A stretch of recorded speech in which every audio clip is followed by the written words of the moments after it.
அன்பார்ந்த இறை மக்களே, கிறிஸ்துவின் மறுரூப ஜெபக்குழியின் வாயிலாக இன்று உங்களை சந்திப்பதில் நான் பெரும் மகிழ்ச்சி அடைகிறேன்.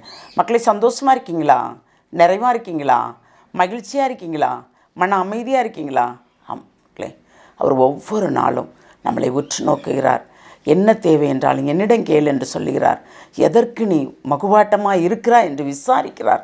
நம்மளை விசாரிக்கிற தேவனாக இருக்கும்போது நாம் அவர் பாதையிலிருந்து விலகும்போது தான் அவர் ஒரு நொடி நம்மளிடம் சினப்படுகிறார். இன்று அவர் நமக்கு என்ன இறைவார்த்தை தருகிறார் பார்ப்போமா? இறைவாக்கினர் மீகா எழுதிய நூல் அதிகாரம் 6 இறை வார்த்தை 6 8 முடிய. ஆண்டவரின் திருமுன் வரும்போது உன்னதரான கடவுளாகி அவருக்கு எதை கொண்டு வந்து பணிந்து நிற்பேன்? எரிபலிகளோடும் 1 வயது கன்றுக்குட்டிகளோடும் அவர் முன்னிலையில் வர வேண்டுமா? ஆயிரக்கணக்கான ஆட்டுக்கிடாய்கள் போலும் பல்லாயிரக்கணக்கான ஆறுகளாய் பெருக்கெடுத்தோடும் எண்ணெய் போலும் ஆண்டவர் விருப்பம் கொள்வாரோ? என் குற்றத்தை அகற்றி என் தலைப்பிள்ளையையும் என் பாவத்தை போக்க நான் பெற்ற குழந்தையும் பலி கொடுக்க வேண்டுமா? ஓ மானிடா, நல்லது எது என அவர் உனக்கு காட்டியிருக்கின்றாரே. நேர்மையை கடைபிடித்தலையும் இரக்கம் கொள்வதில் நாட்டத்தையும் உன் கடவுளுக்கு முன்பாக தாழ்ச்சியோடு நடந்து கொள்வதையும் தவிர வேறு எதை ஆண்டவர் உன்னிடம் கேட்கின்றார்? Praise the Lord. என்னென்றால், முன்னால் உள்ளவங்க ஆதியாகமத்தில் உள்ளது. இயேசு பிறப்புக்கு முன்பு அப்படி இருக்கும்போது பாவக்கல்வாயா கன்றுக்குட்டியோ ஆட்டுக்குட்டியோ கொடுத்து அதனுடைய இரத்தத்தை கொண்டு நமக்கு பாவக்கல்வாய்களை தீர்த்து கொள்வார்களாம் குருக்கள், முதன்மையான குருக்கள் இல்லையா? ஆனால் நமக்கோ இயேசு வந்த பிறகு அவருடைய திரு இரத்தத்தால் நம் பாவங்கள் கழுவப்பட்டன. நாம் அதை ஒரு நொடி சிந்தித்திருக்கிறோமா? நான் நான் நான் என்றே இருக்கிறோம் இல்லையா? அந்த நேரத்தில் ரொம்ப நெருக்கடியான நேரத்தில் என்ன செய்வாங்களாம்? இந்த அரசர்கள் படையெடுத்து வரும்போது அவங்களுடைய பிள்ளைங்களை, தலை பிள்ளைங்களை படி கொடுப்பாங்களாம். உடனே அந்த எதிர்த்து வந்த குரூப்புகள் நகுண்டு ஓடிருமா. ஏன்னா இது பெரிய பாவம் அப்படின்னு சொல்லி ஓடிருமா. அப்போ அப்படி இருந்திருக்கு அந்த காலத்தில்.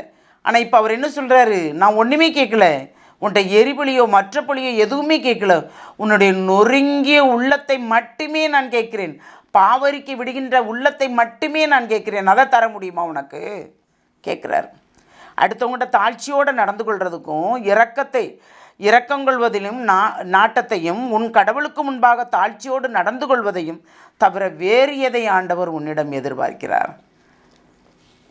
நான் என்ற அகந்தை விட்டொழித்து அவரிடம் தாழ்ச்சியோடு நடந்து கொண்டோம் என்றால் அவர் நமக்கு எப்பொழுதும் தாயும் தந்தையுமாக இருப்பார்.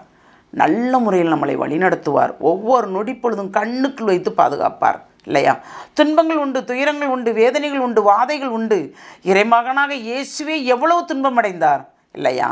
இந்த 40 நாளும் அவர் ஒரு நிலைப்பட்டு இறைவனோடு தந்தையின் திட்டத்தை நிறைவேற்ற இறைவனோடு ஒன்றித்திருந்தார். அந்த ஒன்றித்திருந்த காலத்தில் பசியோ தாகமோ இல்லாதவாறு அவர் தன்னையே அர்ப்பணித்தார் இறைவனுக்கு. எதற்காக? பணிக்கு செல்ல போகிறேன் தந்தையே, அந்த பணியில் எந்த ஒரு குற்றமுறைகள் இல்லாதவாறு நாமத்தை நான் மாட்சிப்படுத்த வேண்டும் என்று சொன்னார். இப்பொழுது நாம் பணி செய்கின்றவர்கள் எப்படி இருக்கிறோம்? எந்த நிலையில் இருக்கிறோம்? எப்படி வாழ்கிறோம்? ஒரு விசை நாம் சிந்திக்கிறோமா? சிந்தித்தால் தவறுகளே இல்லையே. தவறுக்கு மேல் தவறு செய்கிறோம். நம்ம யார் கண்டுகொள்கிறார்கள்? மனிதர் நம்மளை கண்டுகொள்வதில்லை. ஆம், ஏனால் அவர்கள் முன்பு நாம் ஒரு நடிப்பல்லவா நடிக்கிறோம். ஆனால் இறைவன் நம்மளை உற்று நோக்குகிறாரே, அதை நாம் கண்டுகொண்டோமா? இல்லை. எப்பொழுது கண்டுகொள்வோம்? நொறுக்கப்பட்ட நிலையில் இருக்கும்போது கண்டுகொள்வோம். அப்படித்தானே? அவர் நம்மளை நொறுங்க அடிப்பார். ஆமாம், அப்படி அடிக்கும்போது ஆண்டவரே அப்படிம்போம். ஆனால் அந்த கூக்குரல் அவருக்கு கேட்காது. ஆம், கேட்காது. நீங்கள் யாரையெல்லாம் அடித்தீர்கள், யாரையெல்லாம் வஞ்சித்தீர்கள், அவர் அதை கேட்பாரே. அவர்கள் புலம்பல் என்னிடம் இருக்கிறதே என்று சொல்வாரே. அதான் நம் பாவங்களுக்கு கழுவாய் உடனடியாக தேடும்போது அதில் நமக்கு ஒரு விடுதலை உண்டு. அந்த விடுதலையை நாடுவோமா? தேடுவோமா? சிந்திப்போம். எல்லாம் வல்ல இறைவா, ஆமாண்டவரே, நாங்கள் எதை கொண்டுருவோம்? உன்னதரான முன்பு எதை கொண்டுருவோம்?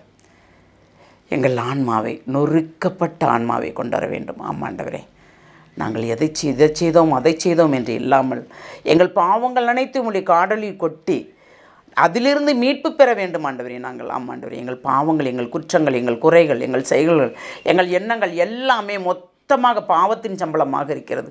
அதை அனைத்திலிருந்து நாங்கள் மீட்பு பெற வேண்டும். அந்த மீட்பு உம்மிடமிருந்து தான் எங்களுக்கு கிடைக்கும் ஆண்டவரே. அந்த மீட்பை தரப்போகிற எங்களுக்கு நீர் அதை தரப்போகிற கிருபைக்கு நன்றி கூறி உங்களுடைய இரக்கத்துக்குள் எங்களை முழுமையாக ஒப்புக் கொடுக்குறோம். ஜெபம் கேட்கும் நல்ல பிதாவே. ஆமேன், ஆமேன், ஆமேன்.